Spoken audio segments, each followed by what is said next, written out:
شرک فی الدعاء، کسی کو مت پکارو کسی مدد کے لیے سوائے اللہ۔ وَأَنَّ الْمَسَاجِدَ لِلَّهِ فَلَا تَدْعُوا مَعَ اللَّهِ أَحَدًا، اللہ کے ساتھ، یعنی ایک تو یہ کہ اللہ کو چھوڑ کر کسی کو پکارنا، ایک ہے اللہ کے ساتھ پکارنا، اللہ کو بھی پکارنا اوروں کو بھی پکارنا۔ بدترین شرک ہے دعا اللہ کے لیے، ندا اللہ کے لیے۔ اس کا بھی ذرا میں تجزیہ کر دوں آپ۔ دیکھیے، ایک ہے عام مادی قوانین دنیا کے جو ہے اس کے تحت کسی سے مدد چاہنا، بھائی ذرا مجھے پانی پلا دینا، یہ بھی آپ نے مدد چاہی ہے نا۔ حضور کے بارے میں تو آیا ہے کہ آپ اتنے خوددار تھے صلی اللہ علیہ وسلم کہ اگر سواری پر ہوتے تھے اور آپ کا کوڑا نیچے گر جاتا تھا تو کسی سے یہ نہیں کہتے تھے کہ یہ کوڑا مجھے اٹھا کے دے دو، بلکہ خود سواری سے اتر کر کوڑا اٹھاتے تھے۔ تو یہ جو قانون مادی ہے اس کے تحت مدد مانگنا کوئی بری بات نہیں ہے، کوئی غلط بات نہیں۔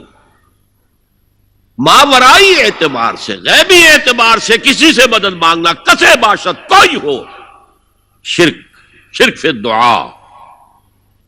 ان المساجد للہ فلا تدعوا مع اللہ احدا۔ ایک ہے استعارتن، استعارتن اقبال کہتا ہے ہمالا اے فصیل کشور ہندوستان، تو یہ خطاب بالکل ایک استعارہ سا ہے۔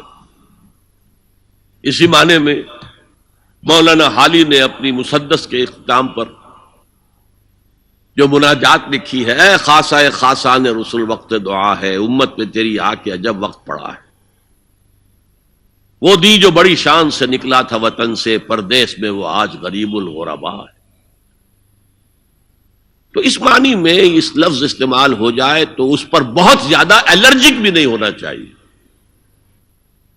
لیکن غیبی طور پر کسی کے بارے میں یہ عقیدہ رکھ کر کہ وہ میری مشکل کشائی کر سکتا ہے، حاجت روائی کر سکتا ہے، میری مدد کر سکتا ہے، یہ شرک ہے، اور اس کے شرک ہونے میں کوئی شک نہیں۔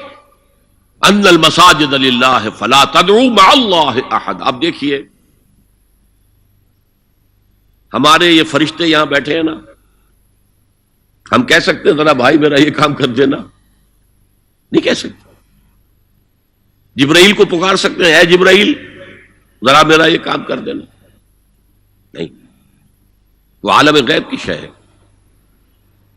کسی ولی اللہ کی روح کو پکار کر کہنا کہ میری یہ مشکل دور کر دے، نہیں۔ اللہ سے کہیں، اللہ کو پکارے، اللہ جس کے ذریعے سے چاہے آپ کی ضرورت پوری کر دے۔ اس ضمن میں میں کہوں گا کہ شاہ ولی اللہ دہلوی نے ایک بات کہی ہے، اگرچہ مجھے اس کی کوئی دلیل اپنے طور پر انڈیپینڈنٹلی کتاب و سنت میں نہیں ملی ہے، لیکن شاہ صاحب کا ایک مقام مرتبہ ہے جو میری نگاہ میں بہت بلند ہے۔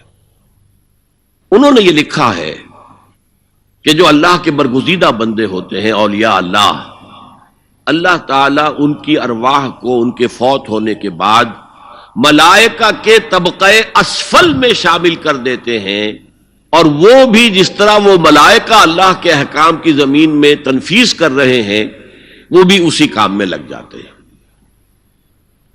میں نے عرض کیا کہ میرے پاس انڈیپینڈنٹلی کوئی دلیل نہیں ہے اس کے حق میں، لیکن شاہ صاحب کا فرمانا خود میرے لیے ایک درجے میں دلیل ہے۔ لیکن یہاں ایک تو یہ نوٹ کرنے کا، ملائکہ کا طبقہ اسفل، ملائکہ کا سب سے نچلا طبقہ، اور اللہ کے حکم کی تنفیذ کرتے تو فرشتے کر رہے ہیں، وہ بھی ہوں، ہمیں اس سے کیا غرض ہے؟ ہم نہ فرشتے کو پکار سکتے ہیں اور نہ کسی ولی اللہ کو پکار سکتے۔ پکارو اللہ کو۔ قال ربکم ادعونی استجب لکم ان الذین یستکبرون عن عبادتی سیدخلون جہنم داخرین۔ تمہارا رب کہتا ہے مجھے پکارو، مجھ سے مانگو، میں تمہیں دوں گا، تمہاری دعا سنوں گا، قبول کروں گا، اور جو بربنائے تکبر مجھ سے نہیں مانگتے وہ جہنم میں داخل ہوں گے ذلیل و خوار ہو کر۔ حضور نے ایک بات مجھے متن یاد نہیں ہے، بہت پیاری فرمائی، دیکھو انسانوں سے تم مانگتے ہو کچھ تو ایک دفعہ تو اس کے ماتھے پر، تیوری پر بل پڑ ہی جاتا، یہ کیوں میرے سامنے ہاتھ سوال کیا، کیوں مجھے اس سے مانگ رہا ہے؟ چلیے بعد میں کچھ وہ دے ہی دے، لیکن ناگوار گزرتا ہے۔ ارے اس سے مانگو جو کہتا ہے کہ مجھ سے مانگو اور میں دوں گا، وہ نہ مانگنے پہ ناراض ہے، اس سے نہیں مانگتے۔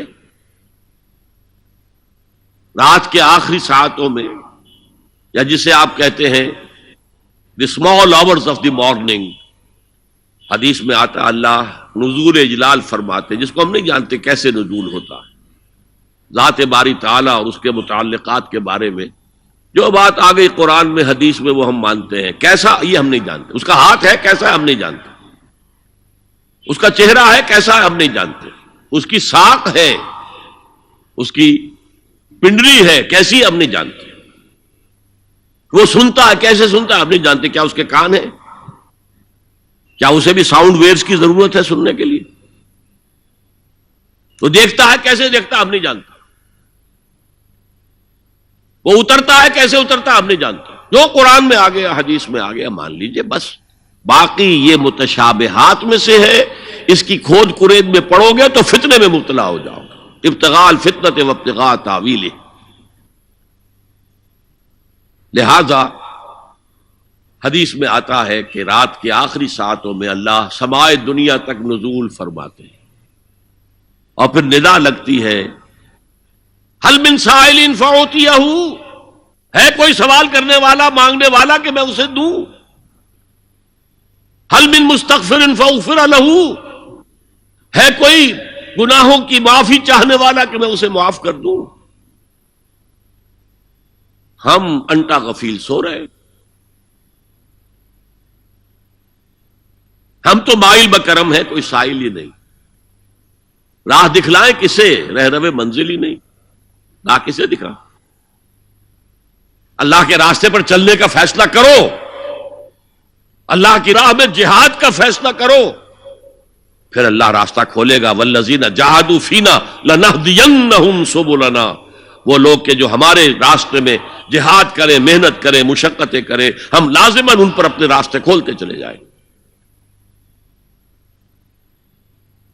تو دعا شرک فی الدعا، مانگو صرف اللہ سے، اللہ سے، اللہ سے، وہ چاہے کسی فرشتے کے ذریعے، چاہے کسی فوت شدہ ولی اللہ کی روح کے ذریعے سے، چاہے کسی کو بھی نہیں، براہ راست اپنے حکم سے، اس کی تو قدرت ہے جو چاہے کرے، کن فیکون، وہ جیسے بھی ہو وہ آپ کی ضرورت پوری کرے گا، وہی ہے جو کہ مشکلات کو حل کرنے والا ہے، وہی ہے کہ رزق دینے والا ہے، وہی ہے جو مرض سے شفا دینے والا ہے، پکارو اسی کو، مانگو اسی سے۔